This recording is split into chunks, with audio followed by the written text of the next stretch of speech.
Sky News. The full story first. Over 2025, every Friday, the Sky News Daily has been profiling a figure in the news, those who are making headlines, creating conversations. So during the festive period, we are revisiting some of those standout profiles, the ones that really got us talking. Back in June, Ayatollah Ali Khamenei, Iran's often reclusive supreme leader, surfaced to hit back at Donald Trump's demands for an unconditional surrender. Khamenei first came to power as president of Iran in 1981, and he was a surprise choice for supreme leader 8 years later. But since then, with the help of the Revolutionary Guard, he's had almost complete control of Iran and its anti-Israel, anti-American foreign policy agenda. For this one, our correspondent Tom Cheshire took the presenting seat as we wanted to find out more about the accidental to absolute leader. Here's our return to who is Ayatollah Khamenei. I'm Tom Cheshire, and this is the Sky News Daily. Ali Khamenei has led Iran for 35 years. After conflict with Israel escalated last week, he firmly announced Iran would never surrender. ملت ایران در مقابل جنگ تحمیلی محکم می‌ایسته. But in the last week, Khamenei has lost several important members of his inner circle, including 3 advisors from the Islamic Revolutionary Guard Corps, the IRGC, the country's elite and hardline military force. The US is said to have vetoed an Israeli plan to take out Khamenei himself, although President Trump ominously described him as an easy target and said, "We're not going to take him out, at least not for now." Not massively reassuring if you happen to be the supreme leader. So who is Ayatollah Ali Khamenei, and how has he managed to retain his grip on Iran for the past 4 decades? Well, Alex Vatanka is a senior fellow and the founding director of the Iran program at the Middle East Institute in Washington, D.C. He was born in Tehran and grew up in Denmark and has been attacked by Iranian state media as a possible Western intelligence collaborator.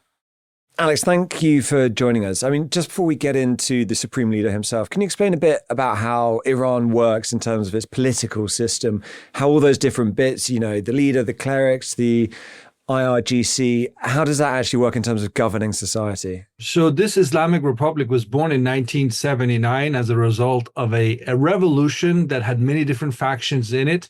The one faction that sort of came out and prevailed over all the other factions were the Islamists.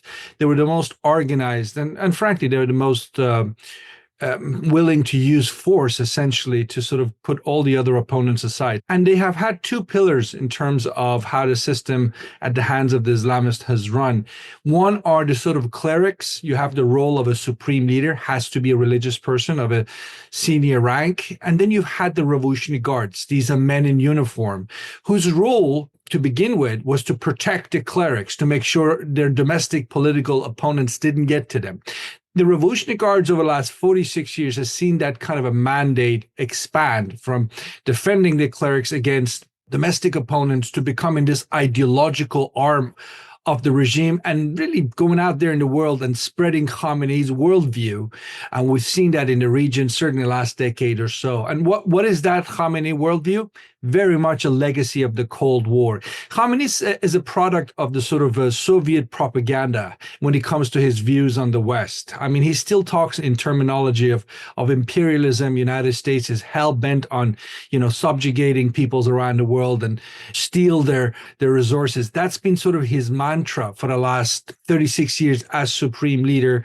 So he's been willing to sort of fight this fight for the US, and he's had the Revolutionary Guards essentially as his foot soldiers to do it. And for a long time, you could argue it worked, but obviously here we are at the brink of the United States entering this Iranian-Israeli war. And I think if you want to really find the genesis for why we ended up getting to this point, you've got to go back to the worldview of Khamenei and the folks in the Revolutionary Guards who are implementing his worldview for the last few years. Let's talk about the genesis of the man himself. You mentioned it a little bit there, the revolution. he was a player within that. He was jailed. He was a supporter of the first supreme leader. Can you tell us a bit about that revolutionary history? Ali Khamenei was certainly in the inner circle of Ayatollah Khamenei, the founder of the Islamic Republic in 1979, but he wasn't very prominent before then. I mean, it was kind of almost by accident that he ended up in the inner circle. He was young. He didn't have, any kind of significant religious background as such. He came from a poor, impoverished background from the city of Mashhad in the northeast, not from the border with Afghanistan. So he wasn't in Tehran, and he came in 79 when the Shah was fallen.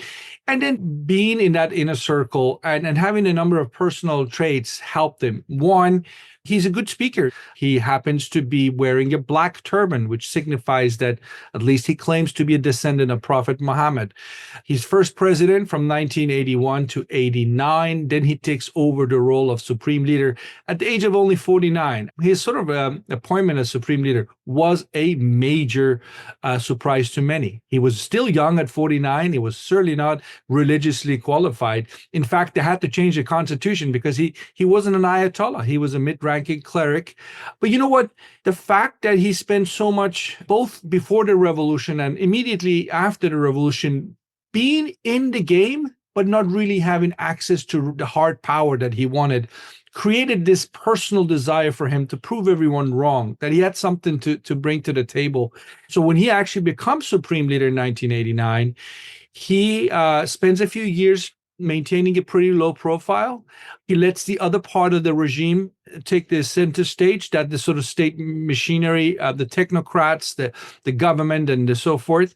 And instead, he focuses on building that relationship up with the Revolutionary Guards. So they didn't have much of a relationship before Khamenei became supreme leader. But once he's supreme leader, there's a bond between Khamenei, the man, the supreme leader, who fears what he's seen as legitimate and has enough support in the regime, and the Revolutionary Guards, who had just come out of the Iran-Iraq war. They were equally looking for a mission in life. So they come together, they create this coalition. So they gamble on developing their hard power at home, and then increasingly over the years, spreading that worldview to the rest of the region, which is exactly the kind of recipe that got us to where we are today in this confrontation between Khamenei and the Revolutionary Guards and Israel, backed by the United States. When he came to power, as you say, young, not necessarily having that much authority, almost an accidental supreme leader. Was he just a cold warrior when it came to the West in America? Was it more religiously influenced? What was he coming from, and has those views changed over the years at all? So he starts off before the revolution kind of leaning very much to the left. If Khamenei had not been the son of a common cleric, he might have easily become a communist. He certainly had a lot in terms of his personal background that lent him to, wanting to choose communism as his political calling, but he didn't.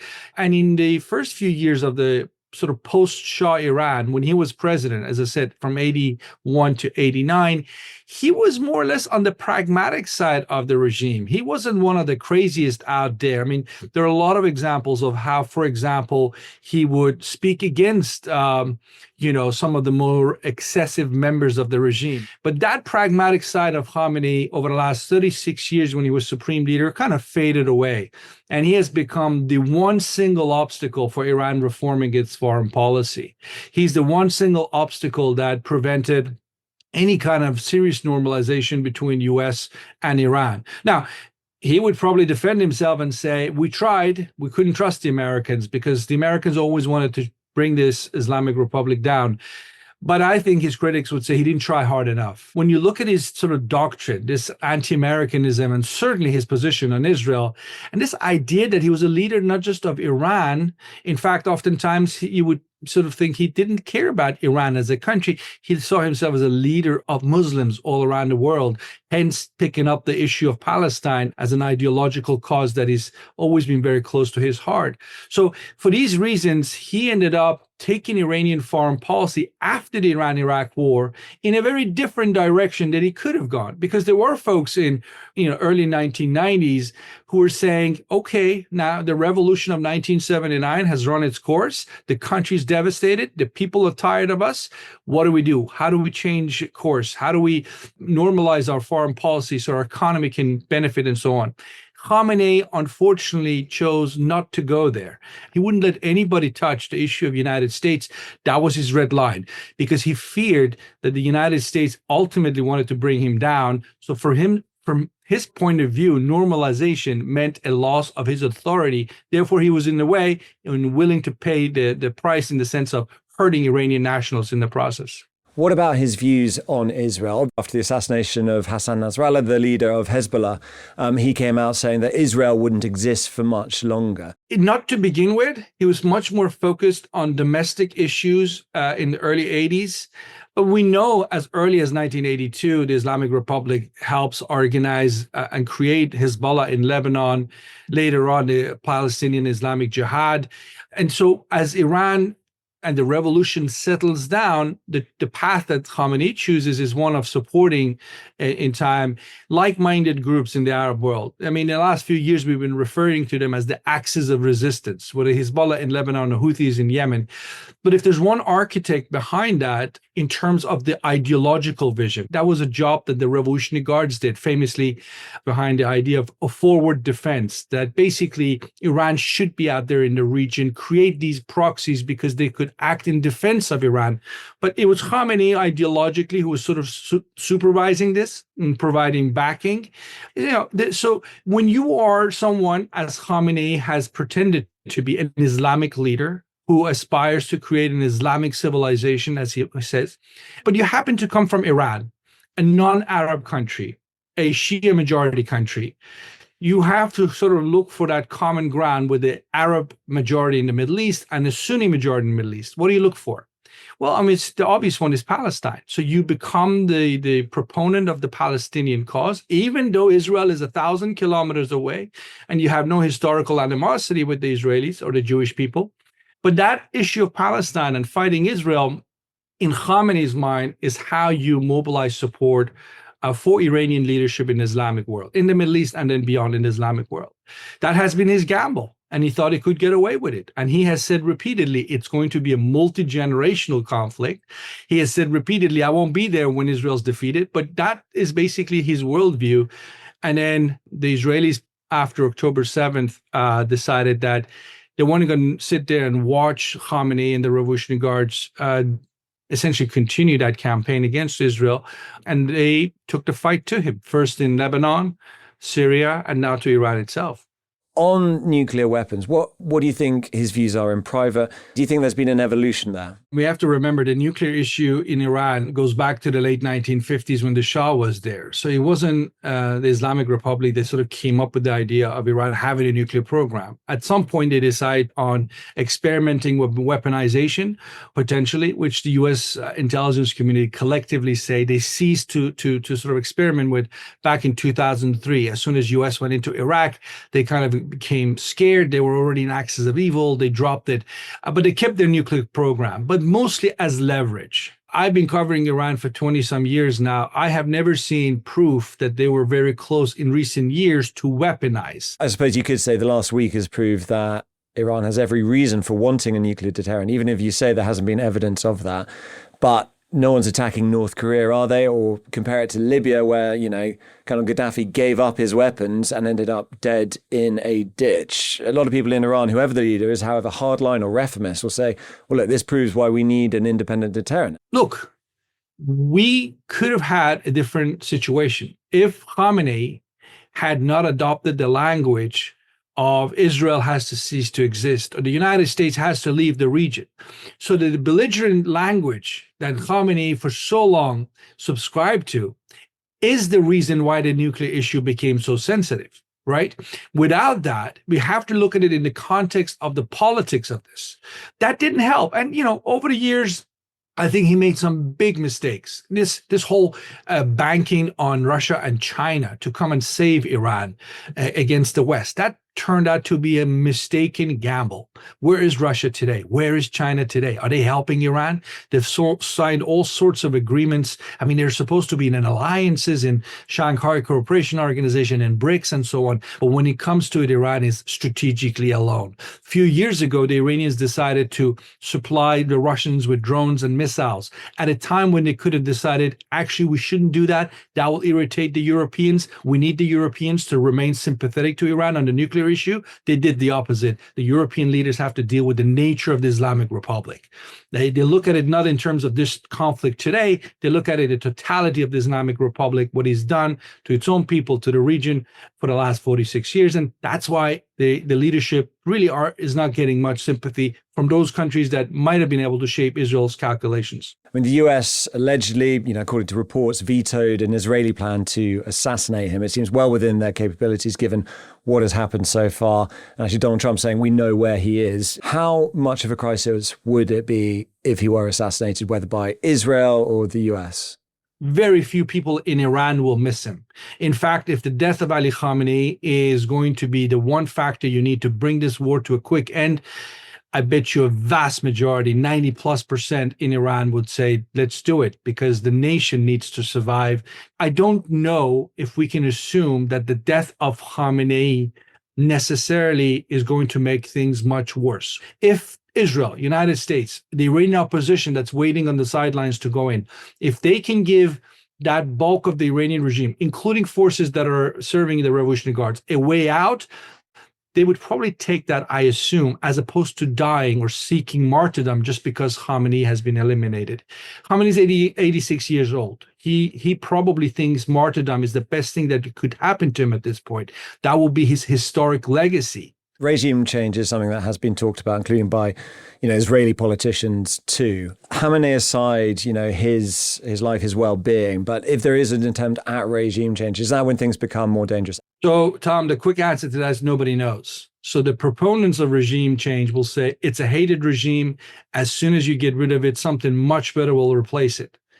Those who are skeptical point to Iraq, point to Syria, point to Libya, point to years of American investment and Western investment in general in nation building that didn't result in much good, and are raising the alarm saying if regime change is going to happen, it's not going to come through military intervention from outside. But this notion that some folks have had that, you attack Iran, people of Iran are going to rise up and replace the regime, that is not that realistic. When they are fleeing the city of Tehran, following the orders of Israel, they're not going to have the capacity to sort of mobilize politically.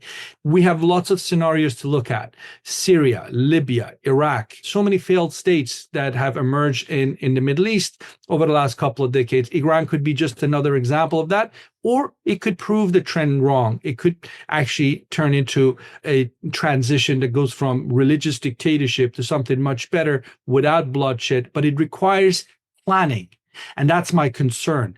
Living here in Washington, D.C., I don't see the creative thinking. I don't see the Iranian opposition getting ready, training for taking over. And when I compare this to the period before the U.S. invaded Iraq in 2003, the U.S. and Europe, including the United Kingdom, spent a year plus planning for post-Saddam Iraq and still got it badly wrong.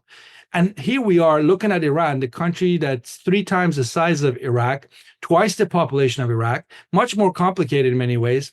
And where is the planning?